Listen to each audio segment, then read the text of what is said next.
Hey guys, it's Matt here, and in this episode of the Apple Time Capsule, we're going to be going over the iPhone 3G.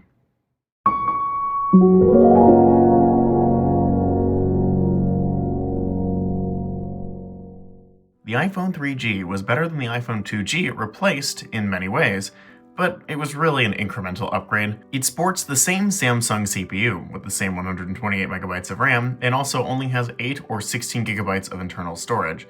This is the same as the iPhone 2G once the 4GB model of that was discontinued. Only difference was that this phone had 3G connectivity. Well, it's not the only difference, but it's the only difference spec-wise, really. Even then, this was a pretty big selling point, even to iPhone 2G owners, because even though the specs of the phone were basically the same, having 3G was huge. The iPhone 3G moved away from the metal design of the 2G, going for an all-plastic design. This device is very round. It's very comfortable to hold, actually. Unfortunately, though, the plastic doesn't really age that well. You can see right here that there is a crack that's formed in my casing here, and that's a very common problem for the 3G and the 3GS, since, yeah, these are just made of plastic. So, yeah, right around where that charging port is, that's pretty typical, unfortunately. The headphone jack is flush with the casing on this model, which was not the case on the iPhone 2G. If you look here on the iPhone 2G, you can see it's got a bit of a concave there, so you can't actually use whatever headphones you want on the 2G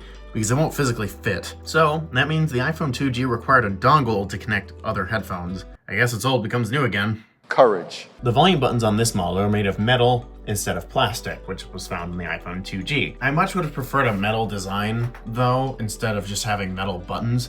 And the power button is also made of metal here. They kind of just did a material swap. Now, with this being a newer phone, Apple decided that they wanted to make sure that these phones continued to be supported for longer than the original. So these iPhones can run up to iOS 4.2.1, whereas the iPhone 2G ran up to firmware 3.1.3, as stated in the last video. However, since the CPU, RAM, and everything else about the iPhone 3G is basically the same as the 2G, that means that iOS 4, at least this version, 4.2.1 and earlier, could be ported to the iPhone 2G. Who wants to try it? I honestly do, but I don't know if I'm ever going to be able to figure that out. The iPhone 3G suffers many of the pitfalls that the iPhone 2G does. While it can run a version of iOS higher than the 2G, iOS 4 is still very useless in today's world. However, given the fact that this iPhone allows the use of 3G, it was still a perfectly usable device up until the 3G shutdown in the US in 2022. I actually made a video in the past of using an iPhone 3G as my main phone for a week, and you could put a SIM card back then. It did work. So what's usable on this iPhone and what isn't? As stated earlier, iOS 4 is not very usable, and if you've seen the first episode in this series, you'd know that there isn't a whole lot that works on iOS 3, and 4 is the same way. The iTunes and app stores do not function. Actually, I just realized this isn't even connected to Wi-Fi, so I gotta fix that before I can even demonstrate that here. So yeah, if I open up the iTunes store, just like I did on the iPhone 2G, it's going to give the same error.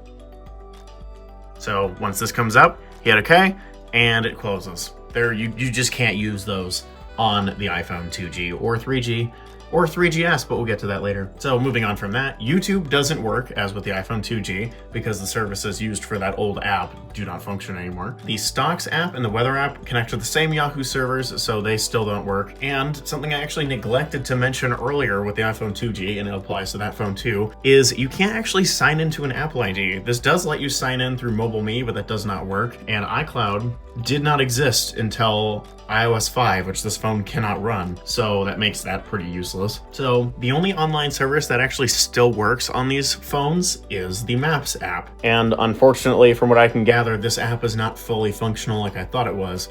While you can use it, the location feature, from what I can gather at least, I tried this on an iPod Touch 2, which runs the same software as this, and it did not work. It did not open my location or know where to find me. So I think that while this app does work, you probably can search for an address and do stuff like that because it is Google Maps. That function of the app will not work, or at least the last time I tried it didn't, and I don't feel comfortable demonstrating that on camera here because I'd rather not dox myself. However, Safari still works. That's something that is kind of expected. This app works perfectly fine, although the fact that it's ancient means that it's not going to work well. So if I go to Google here, it's gonna load the website, albeit quite slowly, but anything I try to do on it is not going to work. I mean, I could try it. Typing on a keyboard this far away is kind of difficult. You can see this comes up. It actually shows one of my thumbnails here, but if you click it, it ain't gonna load. Or it will try.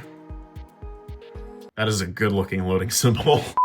Okay, well this is actually just sitting and loading forever, so as I thought, this isn't going to work. So moving on from that, if we go over the hardware, the camera is exactly the same as the one found on the iPhone 2G, and therefore won't be any better. It's the same 2 megapixel camera that we saw then. You cannot take videos on the iPhone 3G.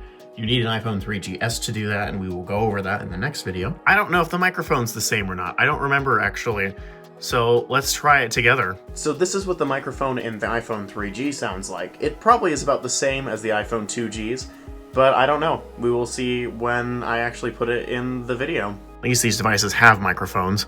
The iPods at the time didn't, so that does give it props. I mean, it makes sense. It's an iPhone. Why wouldn't it have a microphone? So with all that out of the way, does iOS 4 really improve the experience for the iPhone 3G and doesn't have a better chance over the 2G? Well, kinda. For those who aren't aware, iOS 4 was an overhaul to a lot of the iOS experience, bringing home screen wallpapers, multitasking, smoother animations, rotation lock, and more. However, none of those features that I just mentioned made their way onto the iPhone 3G. The most the iPhone 3G ever saw were the home screen app folders. As you just saw, I was just using them. That was new in iOS 4. That is one of the few features that the iPhone 3G actually got. There were some other smaller improvements in design changes, like new wallpapers and a more modern app dock design. You can see it uses the glass one here, whereas the iPhone 2G uses like a metal steel design. It looks very different. The design of iOS 4 basically stuck around until iOS 7, so it was kind of a facelift for these devices at that time. However, slight side tangent here, while all these features could be enabled using jailbreaks, it made the phone a lot slower, and I actually have an example of this here. So here is my iPod Touch 2nd generation. This device, I have enabled all of the features that the iPhone 3G basically would have if I had jailbroken it. This is jailbroken and has all the features enabled. It's an iPod Touch 2. And this here is a stock device running iOS 4. These are both on 4.2.1. So you can see with this device actually modified, if I double click the home button here, you can see it actually comes up with the multitasking center and all of the stuff that I had just mentioned. So it brings support for this back. So you can see all that's here and you can switch apps like you normally would. However, you can see it makes the phone a lot slower. It's an iPod, but still. You can see those animations are very laggy. It does not handle it well at all. And actually does cause some issues because if you double click the home button and switch to a different app without patching it, because there is a weird glitch, it will actually just crash because the graphics on this thing are not powerful enough. I've fixed that, but you can see here, this thing is really slow. It makes sense that these devices didn't get these features because it really doesn't handle them well. And that's an iPod Touch 2.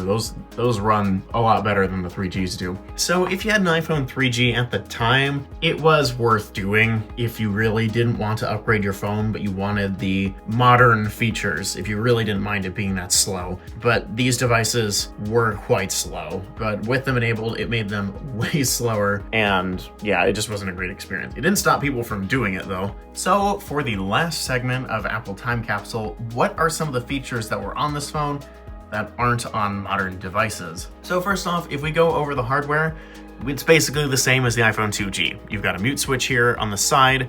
You've got a headphone jack on the top, which, yeah, that shouldn't have gone away, but it did. And you have a SIM card tray, which went away with the iPhone 14 series. If we go over the software, iOS 4 has the same skeuomorphic design that iPhone OS 3 has, making it seem dated and vintage, though I will say it has a lot of charm. There is actually something, though, that I forgot to mention last video, and I'm going to be mentioning it here as well, because this is different. If you didn't jailbreak your device like I did with the iPhone, or not iPhone, excuse me, the iPod Touch 2nd generation, then double-clicking the home button was actually customizable. If you went to your settings here, which won't load, there we go, and go to the home button section, you can see you can double-click the home button to change some of your settings here. You can double-click it for home, which is just disabling it. You can double click to open search, which is just the spotlight search. You can have it open your contacts, so then you can call someone, and you can have it open the camera. So Apple, we had a camera control button before. We don't need one now. Just add this feature back. And then you have the iPod app. Now, it says iPod. Was what the music app was called before iOS 5.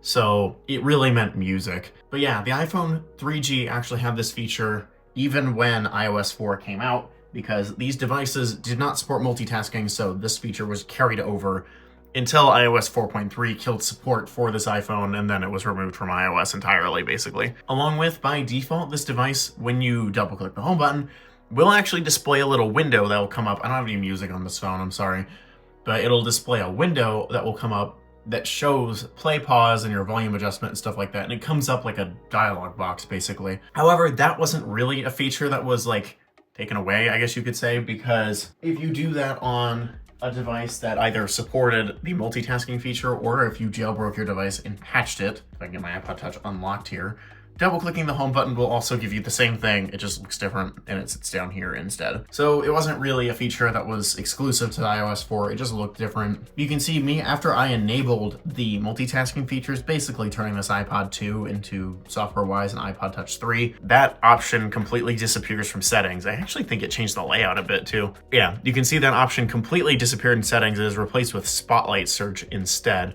Tapping that opens this up. You can get to that here as well by just going in there, and there it is. This feature is entirely removed once you actually do the jailbreak and bypass those features. I will be doing that after this video because I like being able to get more use out of my iPhones than what the 3G can provide, because 3G without any of those added features kind of stinks.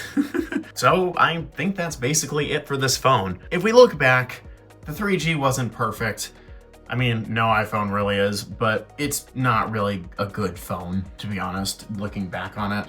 iOS 4 runs like dog crap on this thing, and it does not run it well at all. And even though you can enable some of the iOS 4 features, lots of people didn't know that you could do that.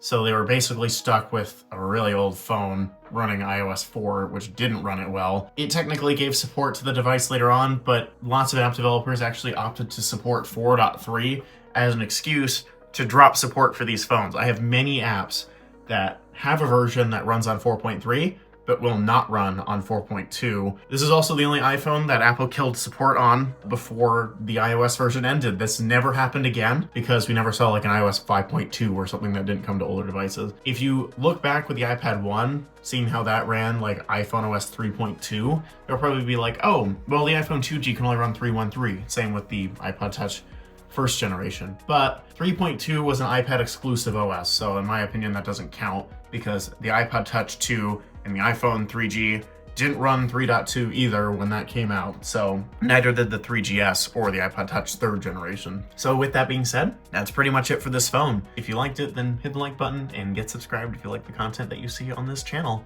Ultimately, the iPhone 3G, not perfect by any sense of the means. The iPhone 3GS was a major improvement, and you will see that when that video comes out, how different and how much better it was, especially with the added software added in iOS 5 and 6. That really brought more life into the phone and ultimately make it a lot more usable even today than iOS 4. Thank you guys so much for watching, and I will see you guys all later. Take care.